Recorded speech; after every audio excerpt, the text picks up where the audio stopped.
In spite of what the graduation speakers say every spring, our town's pretty average. It goes for our seats, too.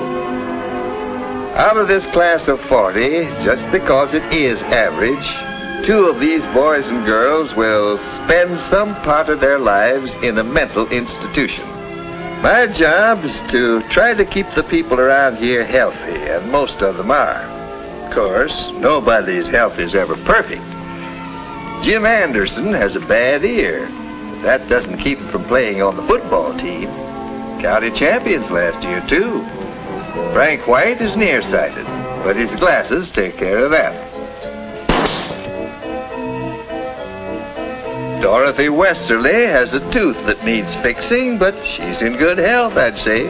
Mighty good health. They've all learned habits of good living that have helped them stay physically healthy. Habits of cleanliness, good diet, exercise, and rest.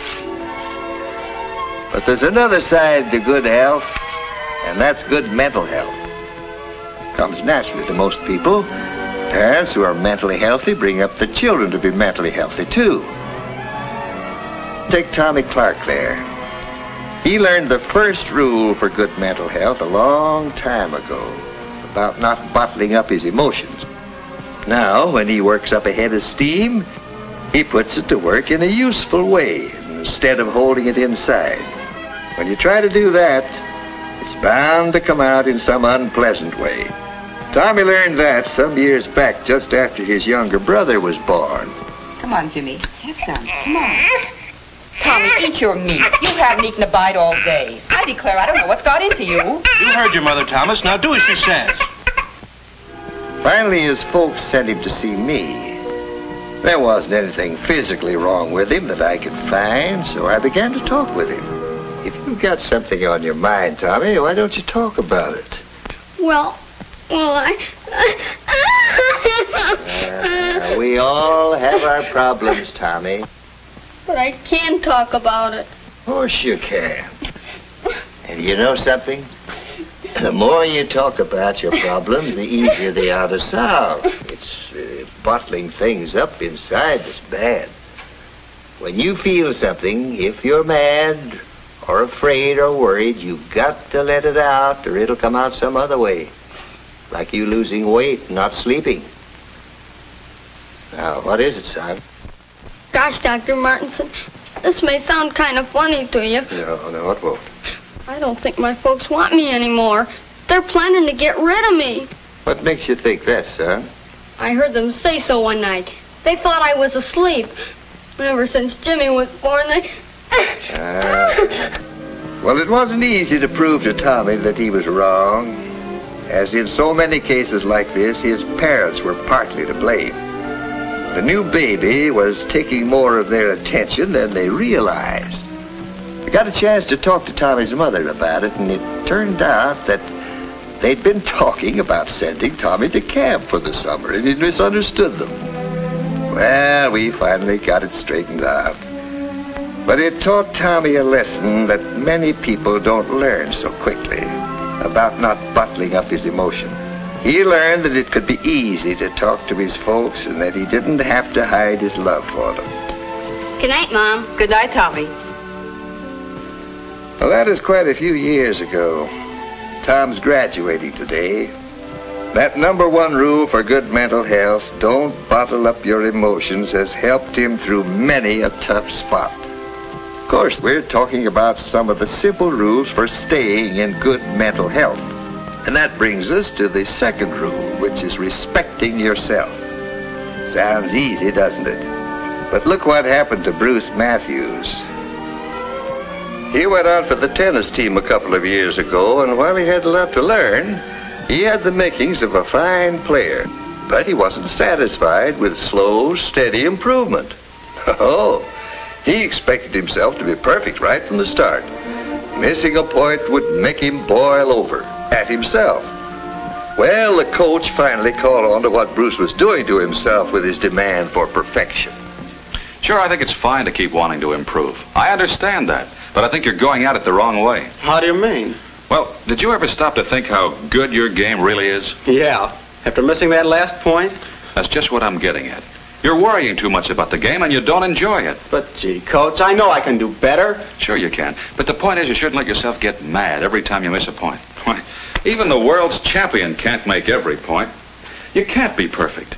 You've got to learn to get more pleasure out of this game. So take yourself as you are and instead of expecting yourself to be perfect. It took a while for Bruce to get what the coach was driving at. But little by little, without letting up one bit on trying to improve his game, he learned to enjoy his skill rather than fret over his occasional misses. Yes, he's learning that second important habit for keeping in good health. Good mental health, I mean. The habit of feeling right about himself. Along with that goes a third important habit. Feeling right about other people, too. That means getting along with others, having fun with them, being part of the group. There's no room for bashfulness in good mental health. To look at Otto Markel there, you'd never guessed what he was like a year ago. For some reason or other, he was convinced that people just didn't like him much. He never tried to make friends or to be one of the bunch. It was Miss Reinert who came to Otto's rescue. I think you'd enjoy getting into one of the school clubs. I don't know. I really don't have any time. I hear they're planning to organize a camera club. You could help with that. I'm not very good with my camera. I don't think they'd want me in the club. Of course they would. The more the better when you're organizing a club. Gosh, Miss Reinert. You're certainly doing well in chemistry, and that's important in photography. I don't know. Chemistry's different from photography. I think you'll find they'd welcome a good chemist like you in the camera club. But you'll have to do one thing. What's that? Offer to help. Do all you can to help get the club organized. Get some other students to join. Oh, I couldn't do that. Of course you can. And you'll find that they'll like you as much as you like them.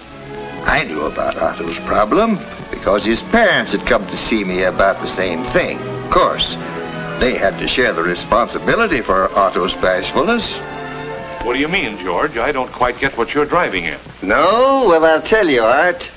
I've been watching you with that kid a long time. You're demanding too much from him.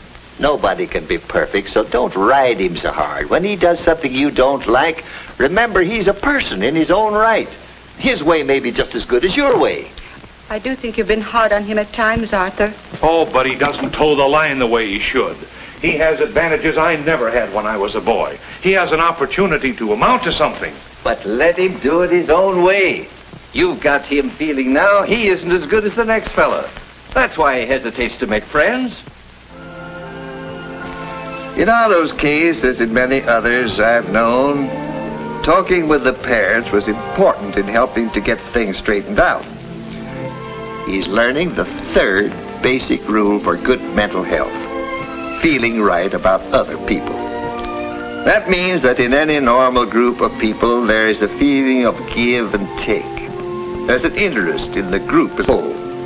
There's no distrust or dislike of others just because they happen to be different.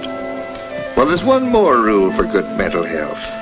And I see that Nancy's finally learned it well enough to get her diploma. That's the habit of doing something about a problem as soon as it comes up. Class dismissed. Gosh, what I don't know about the Civil War period. I haven't cracked a page in 2 weeks. I'm going to have to dig into this one, too. Come on over to my house tonight. Let's study it together. Oh, I just dread getting into it. Let's put it off till tomorrow. Well, all right. Tomorrow never came for Nancy. That quiz day found her completely unprepared. But Barbara had faced up to that quiz the day it was announced. Oh, Jay, I've been so worried about this exam, I just can't sleep. Oh, I hope I pass. There's no point in worrying about it now. Nancy not only had double trouble with that quiz, she had triple trouble. Before, during, and after. She'd got busy just as soon as it was announced. Instead of just worrying about it, it would have been a lot easier for her. Yes, but people around here are learning some of the basic rules for staying in good mental health. First rule is, don't bottle up your emotions like love, fear, anger. Express them naturally. Of course, emotions like anger have to be expressed with consideration for others. Above all, don't carry a grudge. Get it off your chest. The second rule is to respect your own abilities. Always try to improve, but remember that you're human. The third rule is to respect others. Treat them as friends. And finally, when a problem shows up, face it at once, calmly, reasonably, and honestly. And remember that one of the best rules for good mental health is talking out your troubles and problems with someone whose opinion you respect.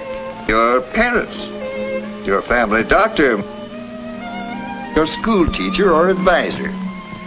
Your clergyman may be the right person to talk to on many things. Whoever it may be, talking is one of the best tonics there is for good mental health. Another good tonic is an interesting hobby. Gives you a way to relax, a chance to accomplish something you can be proud of. Well, those are some of the rules for staying in good mental health. Of course, they're just the ABCs of a subject big enough to fill whole libraries. But as more and more folks get to know these ABCs and follow them, they're going to be able to look at a group like this someday and feel that they have a greater chance than ever for the kind of happy, useful life which will make our world a better place to live in.